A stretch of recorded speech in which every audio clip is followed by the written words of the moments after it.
From Pacifica, this is Democracy Now! Obviously, there are going to be more fires. It's drier. You get the soil is drying, the vegetation is drying. That makes for perfect kindling. And then these wind events, wind storms, even tornado-type behavior are occurring. Some of this is unprecedented, and we're learning as we go. But we're in a new normal. California is on fire. 17 major fires are continuing to burn, including the largest wildfire in California's history. What's the connection between the fires and climate change? We'll speak with Sierra Club's Michael Brune in California and leading climate scientist Michael Mann. Then we look at the thousands of California prisoners on the front lines battling the fires. Fire pay is typically about $1 an hour while you're in fire camp training.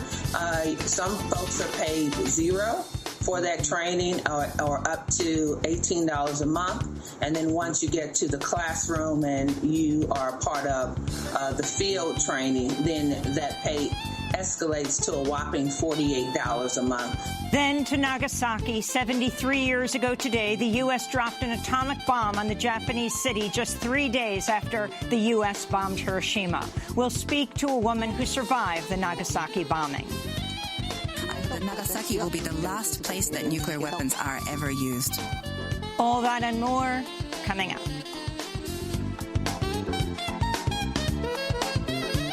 Welcome to Democracy Now!, democracynow.org, The War and Peace Report. I'm Amy Goodman. In Yemen, a U.S.-backed Saudi-led airstrike has bombed a bus carrying a group of children, killing dozens of civilians, mostly children under the age of 10. The head of the health department in Sada province, where the attack occurred, said at least 43 people were killed and dozens more injured. The U.S.-backed Saudi-led bombing campaign has repeatedly been accused of committing war crimes by targeting civilians. Meanwhile, an explosive new Associated Press investigation says the Saudi-led coalition has repeatedly cut secret deals with al-Qaeda, paying its fighters to retreat from towns or join the U.S.-backed coalition. The AP investigation accuses the United States of being essentially aligned with al-Qaeda in the fight against Yemen's Houthi rebels, even as the U.S. says it's fighting al-Qaeda in Yemen.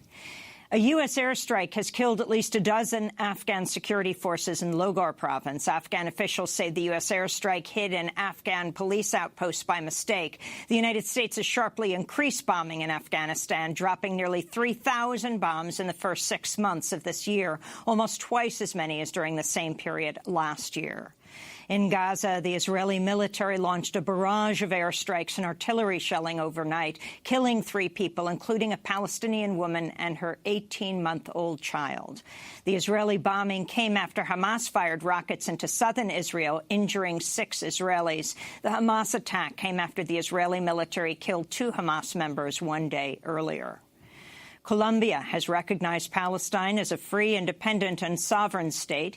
The announcement by the Palestinian embassy in Bogota came on the same day as U.S. Ambassador to the United Nations Nikki Haley visited the Colombia-Venezuela border, escalating the Trump administration's rhetoric demanding the ouster of Venezuelan President Nicolas Maduro. This is a crisis where the region has not been as loud and active as we would like to see. We think they need to do more, but the international community, the world in general, needs to realize that we have a dictator in Venezuela that is doing everything to protect himself and is sacrificing all of the Venezuelan people to do it.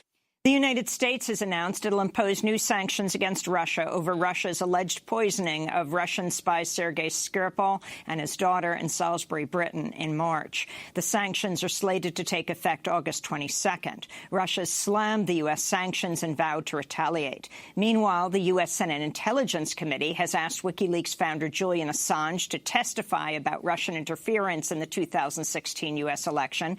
Assange's legal team says he's considering the request. Virginia Governor Ralph Northam and the city of Charlottesville have declared states of emergency ahead of this weekend's first anniversary of the deadly white supremacist rally. White supremacists are planning to hold rallies in both Charlottesville and Washington, D.C. this weekend. Anti-racist, anti-fascist demonstrators are planning counter-protests.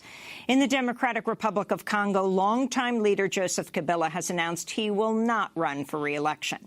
Kabila's term ended in 2016, but he has so far refused refused to step down, even as violence and insecurity has increased in the DRC. Kabila is now backing his close ally, Interior Minister Emmanuel Ramazani Chowdhury, to run as his successor. He's under European Union sanctions for alleged human rights violations, including overseeing a deadly military crackdown against protesters. In Argentina, the Senate has rejected legislation to legalize abortion, dealing a blow to women's health and reproductive rights groups. The powerful Catholic Church had lobbied heavily against legalizing abortion. Currently, abortion in Argentina is banned except in cases of rape or when the mother's life is at risk. Dozens of Argentine women die every year as a result of unsafe, illegal abortions. Federal prosecutors have charged New York Republican Congressmember Chris Collins with insider trading. Prosecutors say Collins received an email from the head of an Australian drug company in which Collins was the largest shareholder, telling him the company's only drug had just failed its scientific trial. They say he immediately called his son, who then sold off his stock, saving $600,000. Congressmember Collins sits on the board of the Australian company. If convicted, he could face up to 150 years in prison. Collins was the first member of Congress to endorse Donald Trump's presidential bid. Collins' son and his son's fiance's father have also been charged in the insider trading scheme. Collins says he will still run for re-election in November from Buffalo, New York. Tribune Media has pulled out of the proposed $3.9 billion merger with the right-wing Sinclair Broadcast Group. FCC Chair Ajit Pai said last month he had serious concerns about the merger, which would have combined two of the nation's largest broadcasters. Free press groups are celebrating the collapse of the merger. In Pennsylvania, South Whitehall Township police officer Jonathan Roselle has been charged with manslaughter for fatally shooting an unarmed 44-year-old man named Joseph Santos 2 weeks ago. The rookie cop previously served in the U.S. Army and did a tour in Afghanistan. New York has become the first major U.S. city to crack down on Wall Street-backed ride-hailing apps like Uber and Lyft. The New York City Council voted overwhelmingly Wednesday to halt new vehicle licenses for ride-hailing services and set a minimum pay rate for drivers. In Japan, residents of Nagasaki gathered today to mark the 73rd anniversary of the U.S. atomic bombing of Nagasaki, which killed 74,000 people and forever changed the lives of those who survived the nuclear attack. This is the Nagasaki mayor, Tamahisa Tao, speaking at today's ceremony. I demand the Japanese government agree with the UN Treaty on the prohibition of nuclear weapons as the only country to have suffered from an atomic bomb, as well as to bear its moral responsibility to lead a nuclear-free world. We'll speak with a Nagasaki atomic bombing survivor later in the broadcast. And also in Japan, the governor of Okinawa, Takeshi Onaga, has died at the age of 67. Onaga waged a fierce campaign against the construction of a new U.S. military base on the island, part of a decades-long Japanese peace movement demanding the expulsion of U.S. troops from Okinawa. This is Governor Onaga testifying to the United Nations Human Rights Council in Geneva in 2015. The question is why the issue of bases and national security a human rights issue. Let me tell you this, Japan placed Okinawa for 27 years under U.S. military administration. We were neither Japanese nor Americans, and during that time many things happened, including a rape of a girl, a jet crashing into the ground of a primary school, and hit-and-run deaths by a U.S. soldier who was acquitted and sent home. And after the return we found out there's a lot of pollution from toxins like dioxins, and there's an environmental issue. And even to investigate that, we cannot do it because it is not possible during the U.S.-Japan agreement. Okinawa Governor Takeshi Onaga has died at the age of 67 in a hospital in Japan. And those are some of the headlines. This is Democracy Now!, democracynow.org, The War and Peace Report. I'm Amy Goodman. And I'm Nermeen Sheikh. Welcome to our listeners and viewers around the country and around the world. We begin today's show in California, where 17 wildfires are raging across the state. The Mendocino Complex Fire in Northern California is now the largest wildfire ever recorded in the state's history. It has already scorched more than 250,000 square acres and is still burning. Firefighters say it is expected to burn uncontrollably for the rest of this month and is currently the size of Los Angeles. Fires have also forced the indefinite closure of much of Yosemite National Park. Meanwhile, the Carr Fire near Redding, California, has destroyed more than 1,000 homes and taken at least 6 lives. Of the 20 largest wildfires in California history, 15 have occurred since 2000. Since 2012, there has not been a single month without a wildfire. The 3 biggest fires currently burning in California all started in July, which was the state's hottest month on record. Experts say climate change has increased the length of the fire season. This year's fires have already burned nearly 3 times as many acres as the same time last year. This is California Governor Jerry Brown. We're being surprised. Every year is teaching the fire authorities new lessons. We're in uncharted territory. Since civilization emerged 10,000 years ago, we haven't had this kind of heat condition, and this can continue getting worse. I mean, that's the way it is. And some people don't want to accept that, and some people just outright deny it. But I don't say it with any great joy here. We're in for a really rough ride, and it's going to get expensive, it's going to get dangerous, and we have to apply all our creativity to making the best out of what is going to be an increasingly bad situation, not just for California, but for people all over America and all over the world. Meanwhile, on Tuesday, 6 youth activists were arrested after holding a sit-in protest at Governor Brown's office to demand action on climate change. We need clean air! We need clean air! No new oil expansion! No new oil expansion! No new gas expansion! No new gas expansion! Jerry Brown, this is your last chance! Jerry Brown, this is your last chance! This comes as smoke from the massive California wildfires continues to move north into Washington and east to the central part of the United States. For more, we go to Oakland, California, where we're joined by Sierra Club Executive Director Michael Brune. This week, he wrote a piece headlined Jerry Brown's Last Challenge. Also joining us, Michael Mann, Distinguished Professor of Atmospheric Science at Penn State University, author of The Madhouse Effect, How Climate Change Denial is Threatening Our Planet, Destroying Our Politics, and Driving Us Crazy. Welcome you both to Democracy Now! Dr. Mann, I want to begin with you. The corporate media is covering the fires in California constantly, and that's very important. But what is rarely mentioned in any of these reports is the connection between the fires and climate change. Can you explain what that connection is? What is happening right now in California? Sure thing. And in fact, some of the networks have started to connect the dots when it comes to climate change and the role that it's playing with these wildfires. NBC Nightly News the other night did have a segment where they did make that connection. Well, it's not rocket science, okay? You warm up the planet, you're going to get more intense and longer heat waves. You're going to get drier soils because that heat is baking the soil, it's baking the surface of the earth.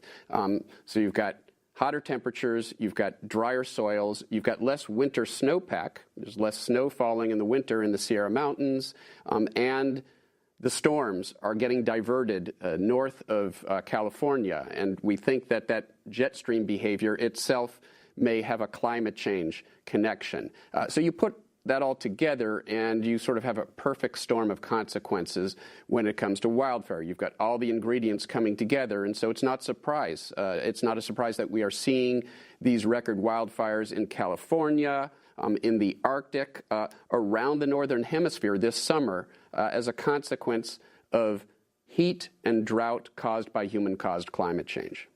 Well, on Sunday, just hours after the Trump administration declared the California wildfires a major disaster, President Trump tweeted, quote, "California wildfires are being magnified and made so much worse by the bad environmental laws which aren't allowing massive amounts of readily available water to be properly utilized. It's being diverted into the Pacific Ocean. Must also tree clear to stop fire spreading," he wrote. Then on Monday, Trump tweeted again, quote, "Governor Jerry Brown must allow the free flow of the vast amounts of water coming from the north and foolishly being diverted into the Pacific Ocean can be used for fires, farming, and everything else. Think of California with plenty of water. Nice. Fast federal government approvals." So that those were Trump's tweets. Dr. Mann, could you respond to that? Yeah, well, this is unfortunately the sort of diversion that we've often seen from the president, misdirection, because the irony here, of course, is that what we're seeing has nothing to do with environmental regulations. In fact, it's Trump's effort to eliminate environmental regulations and policies to act on climate change, which are putting us in a precarious position. These wildfires will only get worse as we continue to warm the planet by burning fossil fuels and increasing the concentration of these warming greenhouse gases in the atmosphere. And the Trump administration is doing everything it can to scuttle international efforts and domestic efforts to act on climate. Michael Brune, could you talk about the state-level response to these wildfires? What has Governor Jerry Brown's response been, and what do you think can happen at the state level, given the Trump administration's response? Well, there's really two parts to that question. First is, what is the state doing to help to control these wildfires and respond to some of the life-threatening fires that we're seeing across the state? And the response really has been impressive. There are more than 15,000 firefighters putting their lives on the line. There are thousands of families and homes and schools and businesses that are under threat, and the response has been impressive. The firefighters have all the water that they need. What they need is some support, and they need some respect coming from the president and people in the administration. But the response has been heroic, very brave, and frankly, it's been impressive to see the way in which people have come together to fight this challenge in this fire season, in the last several fire seasons as well. These fires are happening in the context of a big debate here in California about climate policy, and there are two policies that are being debated.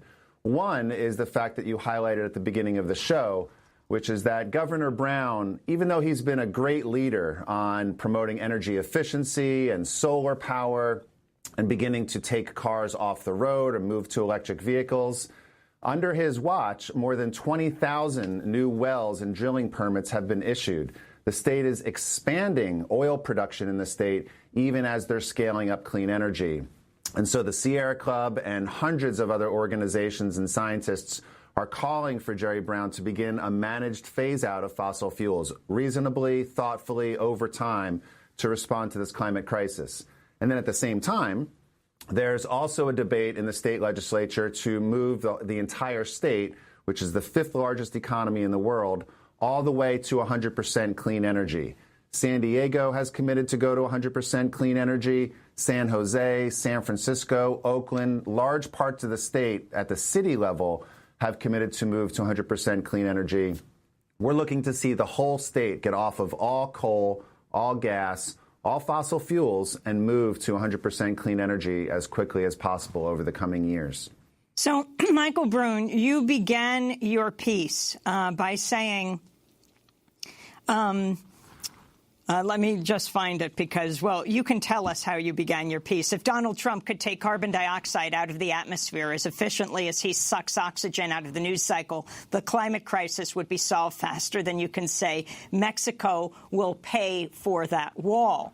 And you go on to say, unfortunately, even as we deal with the Trump administration's daily cascade of corruption, crudeness and cruelty, the clock keeps ticking and climate pollution keeps rising. But the math is merciless. If we don't accelerate a phase out of fossil fuels, then the wildfires, droughts, and extreme weather events currently plaguing the planet will seem mild compared with what's coming.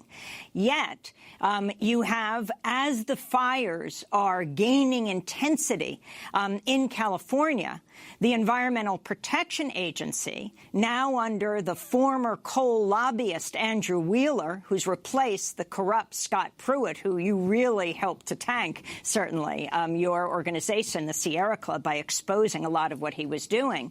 The EPA announced last week it's going to freeze Obama-era fuel economy standards at 2020 levels in the latest blow by the Trump administration against efforts to curb catastrophic climate change.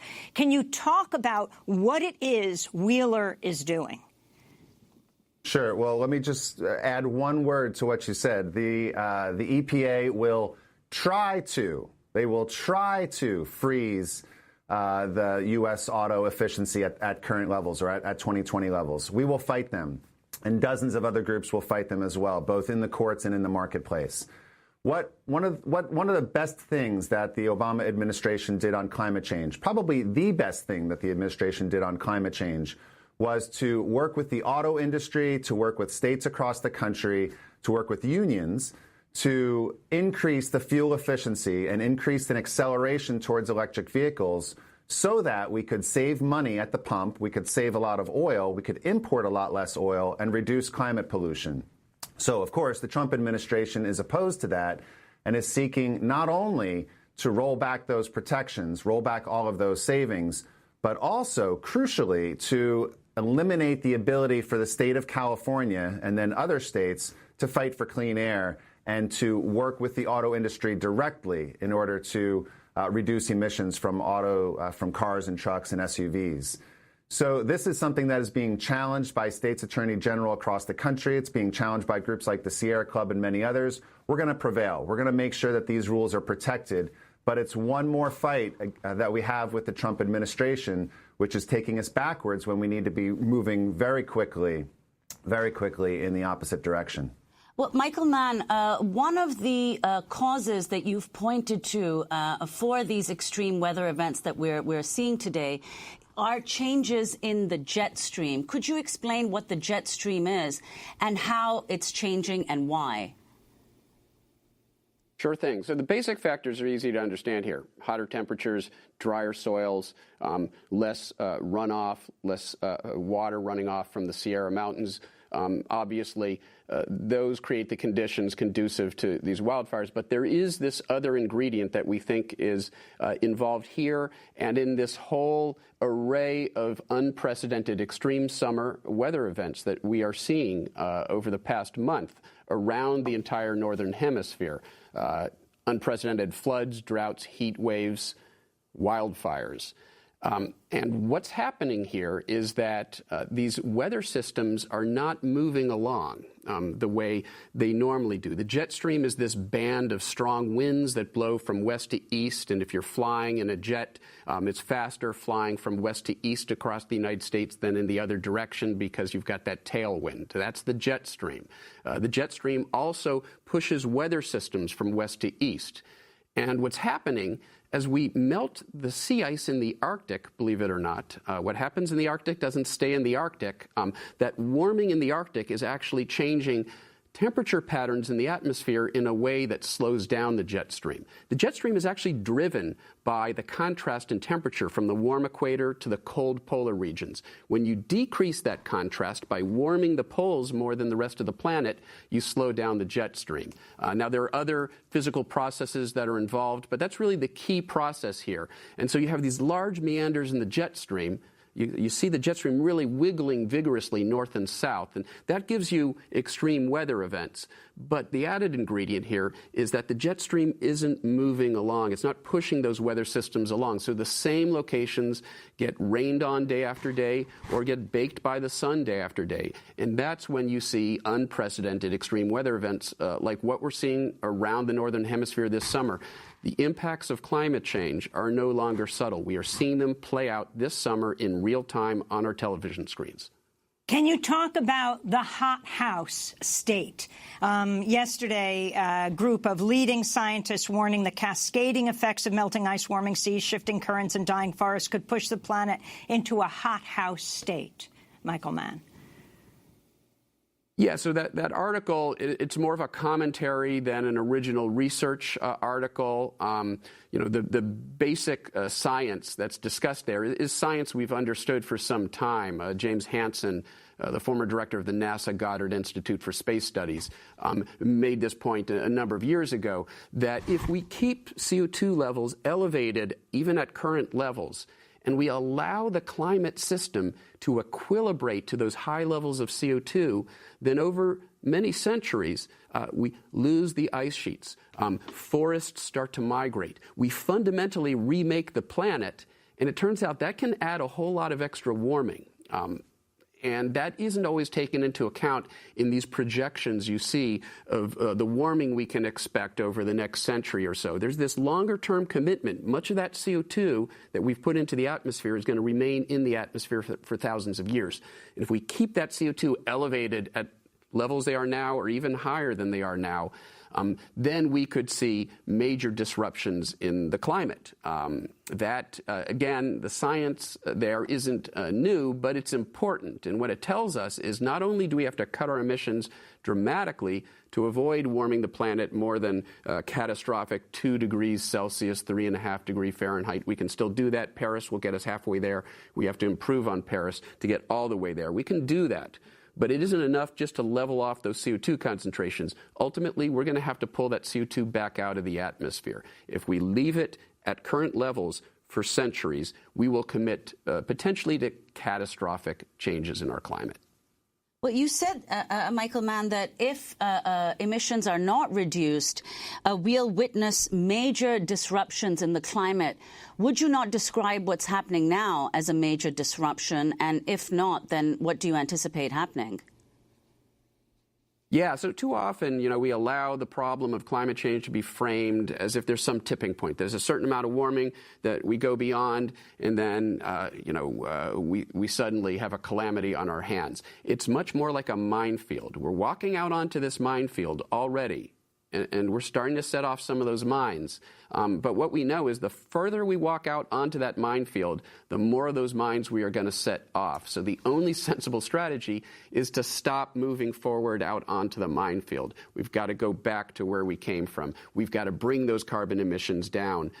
Again, the Paris Accord gets us about halfway to where we need to be to stave off the most catastrophic impacts of climate change. But we're already seeing dangerous climate change now. If you talk to people in California, if you talk to the people of Puerto Rico, people in Europe, people all around the world, in many respects, dangerous climate change is already starting to arrive. We're on this highway, this carbon highway, and we have to get off at the next available exit. As we wrap up, Michael Brune, Governor Brown is going to be holding this Global Climate Action Summit in September in San Francisco, and there's going to be a counter summit as well. What are you demanding? What are you saying is most important he do right now? And what about these protests, for example, of the young people, 6 of them arrested at his office doing a sit-in? Yeah, sure. Thanks for asking the question. Well, the summit really is well-timed. I'm calling in from Oakland this morning. You can see the fires here in the Bay Area. You can see the smoke from the fires in the Bay Area, even though the fires are a couple hours to the north and to the east of the city. What we need from Jerry Brown here in the state and leaders across the country and around the world, but what we particularly need from Jerry Brown is a managed phase-out, a thoughtful and reasonable managed phase-out of fossil fuel production here in the state. The first thing you do when you want to solve a problem is stop making it worse. We need to make sure that we're focusing both on the demand for clean energy, increasing that as quickly as we possibly can, but also focus on the supply of fossil fuels and reducing that as quickly as we can. Here in the state, we need to be making sure that we're protecting communities, families, homes, and businesses. Many of them live within 300, 400, 1,000 feet of an oil well. We should be phasing those sites out the quickest. Any site that's within 2,500 feet of an oil well, we should be able to phase out the production of oil from those sites as quickly as possible. And then from a large-scale perspective across the state, let's think carefully. How do we help the communities that are currently dependent on producing oil in the state?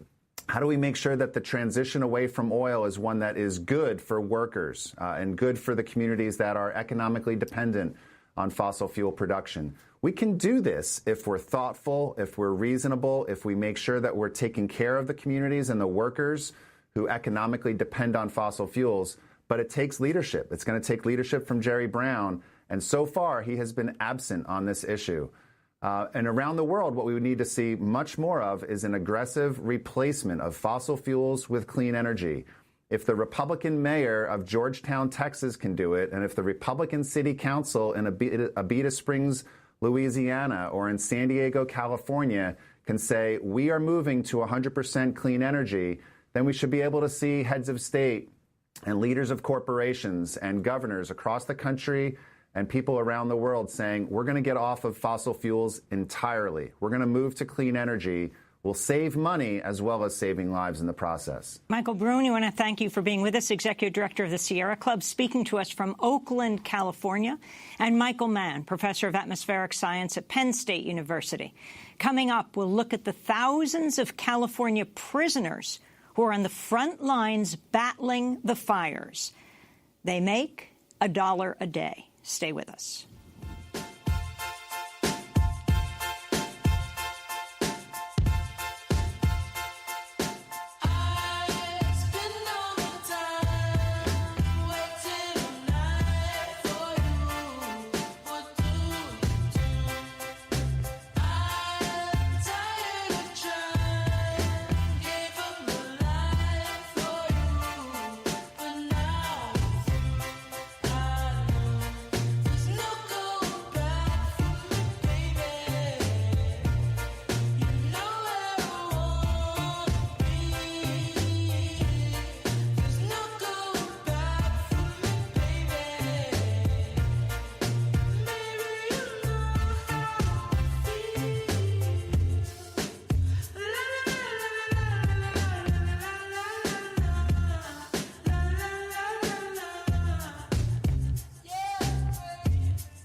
No going back by you know. This is Democracy Now!, democracynow.org, The War and Peace Report. I'm Amy Goodman with Nermeen Sheikh.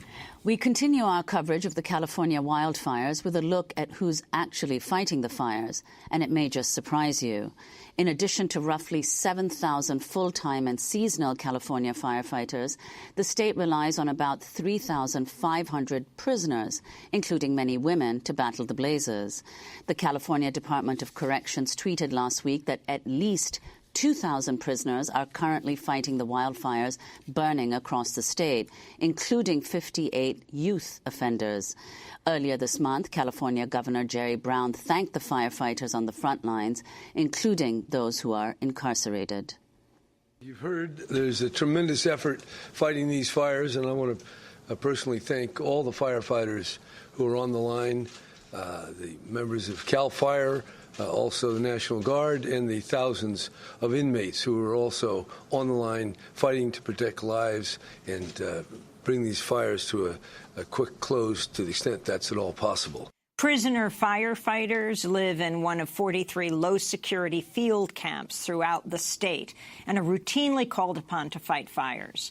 Prison firefighters earn time off of their sentences for good behavior, typically 2 days off for each day served.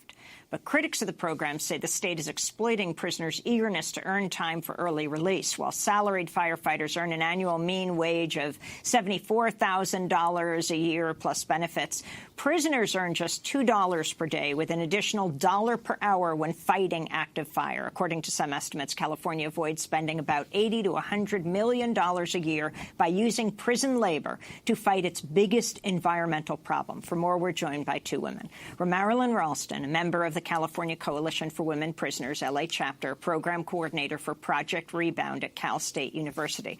Romarilyn was in jail for 23 years, and while she was imprisoned, she was a fire camp trainer and a clerk for the California Department of Forestry and Fire Protection. Also with us, Deidre Wilson, former program coordinator for the California Coalition for Women Prisoners. She was imprisoned for 3.5 years. She spent a year of her time behind bars as a landscaper at Puerto La Cruz, a women's fire camp in San Diego.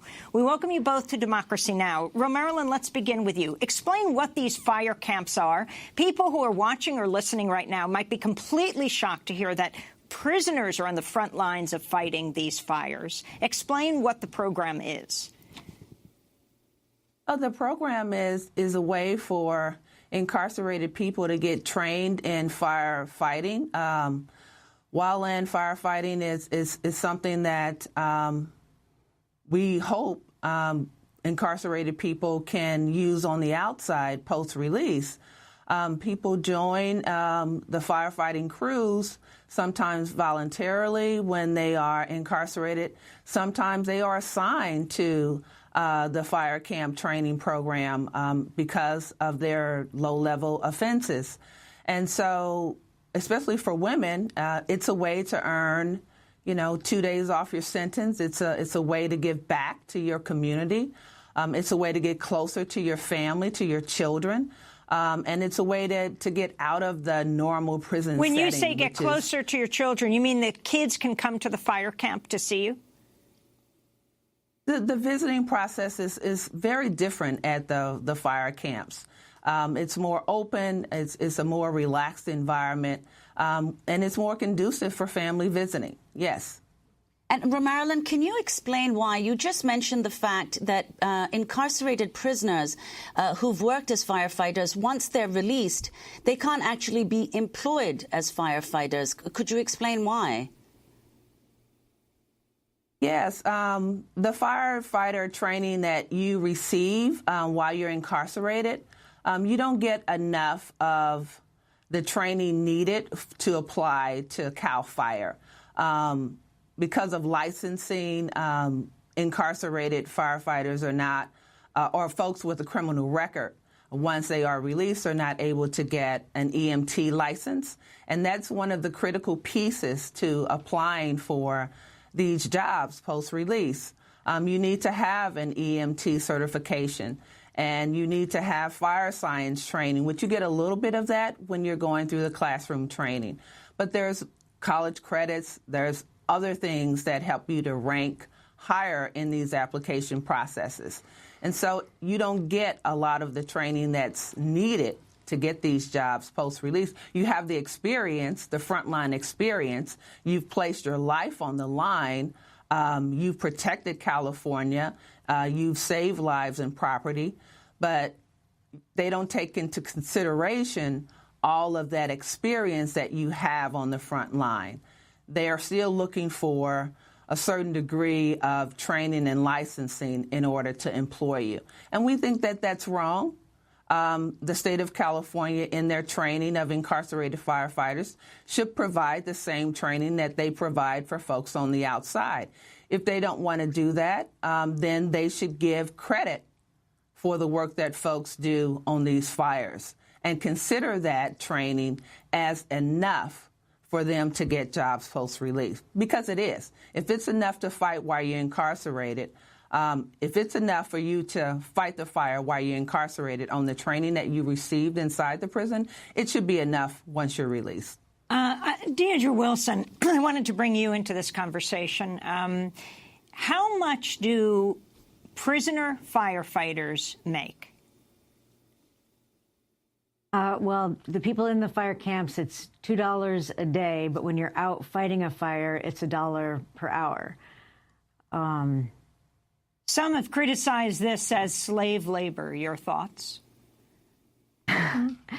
Yeah, and the contradiction in what Romarilyn was speaking about in terms of people getting positions when they're released, if the intention was really to rehabilitate and set people up for success once they're released, they would have a program, say, where people that had the training had some kind of continued interim training where they were supported specifically in their situations to go on and have a career. But that does not exist. People fall through the cracks because the intention is really to make use of this labor that the state is saving $100 million on. Well, Deirdre, it's interesting to note that the state of Arizona also uses incarcerated firefighters, but in Arizona, they're allowed to start a career once out of prison. Now, of course, California does not permit that. Do you know of any attempts in the California legislature to alter this? That would be Romarilyn's. Go ahead, Romarilyn, go ahead. Governor Brown did propose approximately $26 million to create a training and certification program that would help support incarcerated firefighters in receiving the training that they need post-release.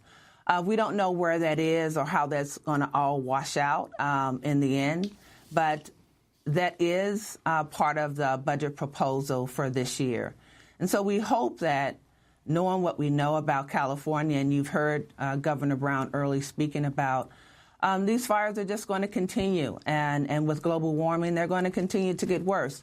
So if we're going to use incarcerated firefighter labor to fight fires, we need to respect their expertise once they are released and give them jobs. Because the collateral consequences of not doing that is California, going up in smoke. And so we can't afford that.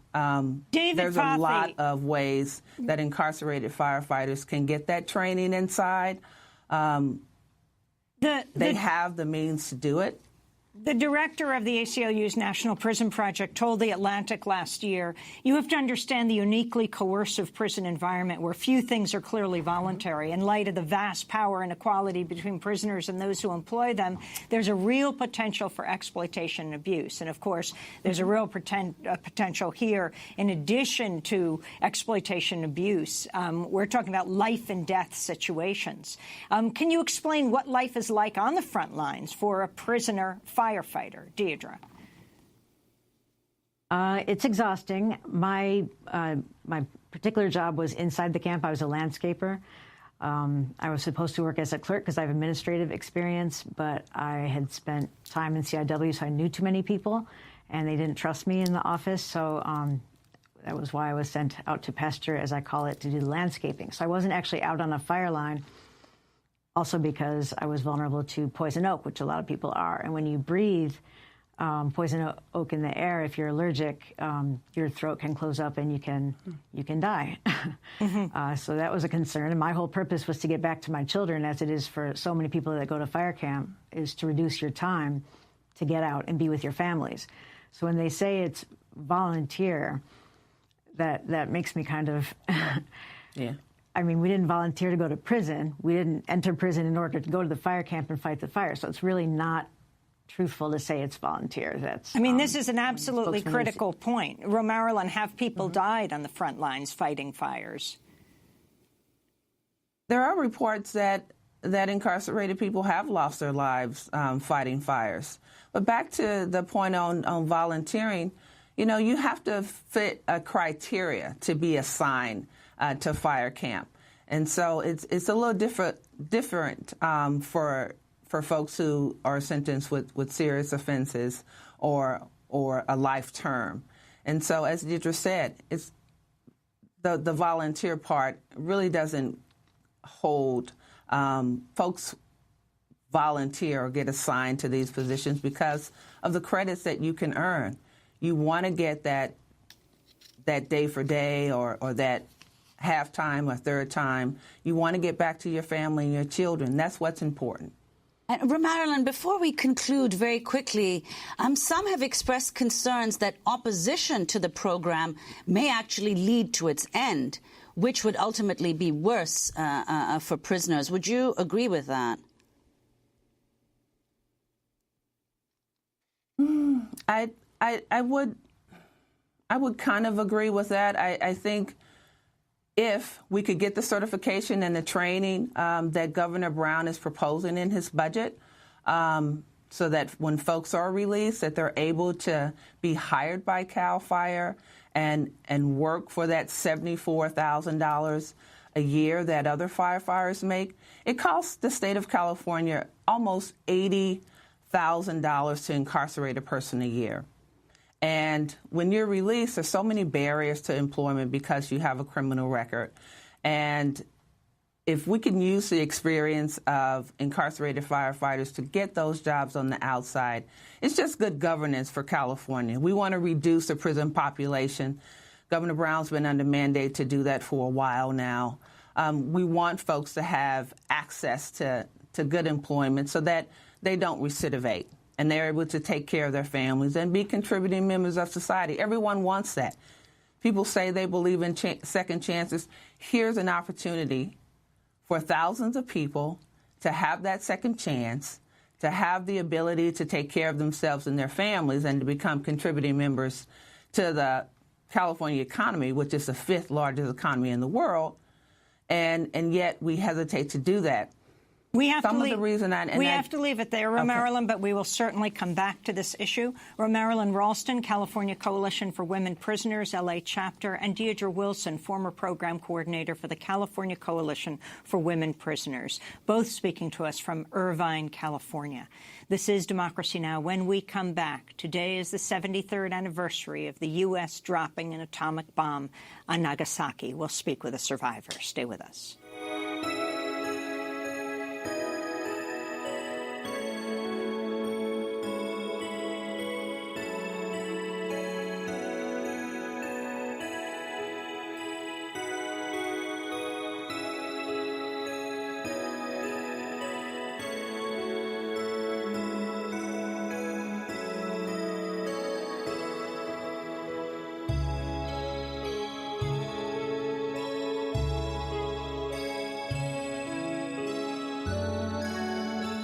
Grave of the Fireflies. This is Democracy Now!, democracynow.org, The War and Peace Report. I'm Amy Goodman with Nermeen Sheikh.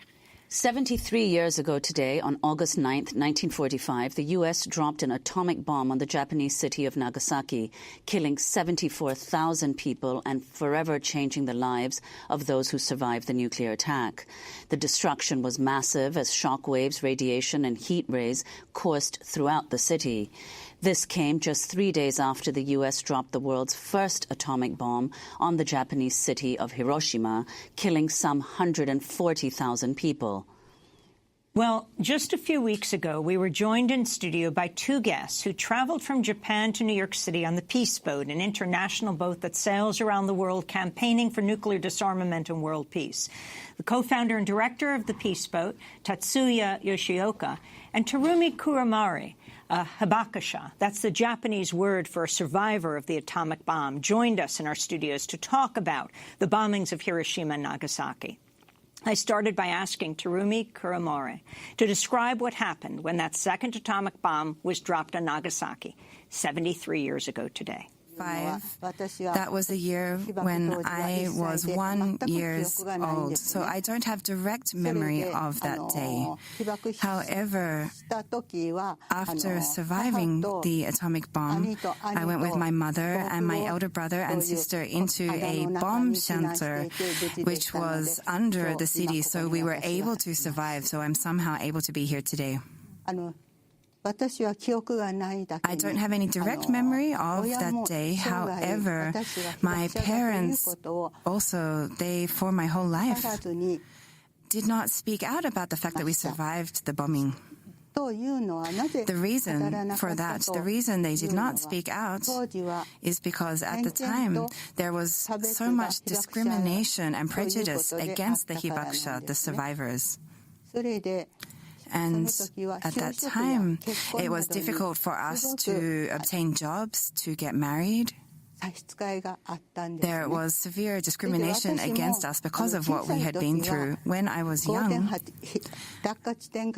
was 5.8 kilometers from the hypocenter when we experienced the bomb. And that small village there that we were in, well, everybody, of course, was a hibakusha. Everybody experienced this. So when we were in school, there were some people with keloids, with severe diseases, people who were affected directly by the radiation. But we were all hibakusha, all the children there were survivors, so there was no discrimination within that community. But when there was the time when I was to get married, because of the fact that I had been exposed to the radiation, the person who I wanted to marry, when we tried to do this, his family was against that, so we were not able to be married. So you grew up in a community of hibakusha, of survivors of the nuclear bomb? That's right. Talk about what people suffered who didn't die immediately upon impact, and how many people in Nagasaki did die, and how many people, together with the people of Hiroshima, where the bomb was dropped 3 days before, did die. As far as I do not remember the exact day, but the people around me in the community, in our village, the hibakusha who survived, so they told me of what they went through, their experiences. August the 9th, 1945, until the end of that year, 70,000 people died in Nagasaki, more than 70,000. And there was also more than 100,000 people who died in Hiroshima. In my village, there was actually mountains surrounding and a river. Therefore, the direct blast of the bomb did not affect our village so intensely. However, the people who survived the bomb, in Nagasaki there is a large port as well, so many people who were severely burned, who were very struggling to survive with great wounds and so on. They were taken by these ships actually from there as well. On the evening of August 9, I heard from the people in our village, they could see these people lined up with people covered in blood, people crying out for water, and people dying in this way, almost living corpses in a way. The next day, their wounds being covered even in maggots, even while they were still alive, people really struggling. And it was these scenes of living hell I hear from the people in my community. And our neighbors also shared these stories with us about what happened in our city of Nagasaki. What are the fears you have for your children, for their health?